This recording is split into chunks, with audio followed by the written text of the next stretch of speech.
GST मध्ये बदल जर झाला तर तुमच्या पोर्टफोलिओवर काय परिणाम होतो याचा तुम्ही कधी विचार केला आहे का? बघा, जीएसटी म्हणजे गुड्स अँड सर्व्हिस टॅक्स. जेव्हा सरकार जीएसटी वाढवते किंवा कमी करते तर त्याचा परिणाम जो आहे तो थेट कंपन्यांच्या विक्रीवर, त्यांच्या प्रॉफिटवर आणि अप्रत्यक्षपणे शेअर बाजारावर होत असतो. उदाहरणार्थ, जर सरकारने जीएसटी कमी केला तर कंपन्यांना जे आहे ते कमी किमतीमध्ये कच्चा माल मिळतो आणि त्यांची विक्री वाढते आणि त्याच्यामुळे त्यांचे प्रॉफिट जे आहे ते वाढते आणि त्याच्यामुळे शेअरची किंमत वाढते. पण या उलट जर जीएसटी वाढवला गेलेला असेल तर याचा परिणाम असा होतो की कच्च्या मालाच्या किमती वाढतात, त्याच्यामुळे कंपनीचा जो आहे ती विक्री कमी होते, परिणामी नफा कमी होतो आणि शेअरची किंमत पडायला लागते. विशेष म्हणजे जीएसटी मध्ये जर काही बदल झाला तर काही सेक्टरला ती चांगली गोष्ट आहे. उदाहरणार्थ एफएमसीजी सेक्टर, कंझ्युमर सेक्टर.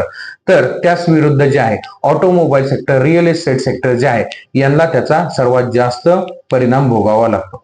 थोडक्यात सांगायचं काय तर जीएसटी मध्ये फक्त करच बदलत नाही तर त्याच्यामुळे आपल्या पोर्टफोलिओची दिशा सुद्धा बदलली जाते.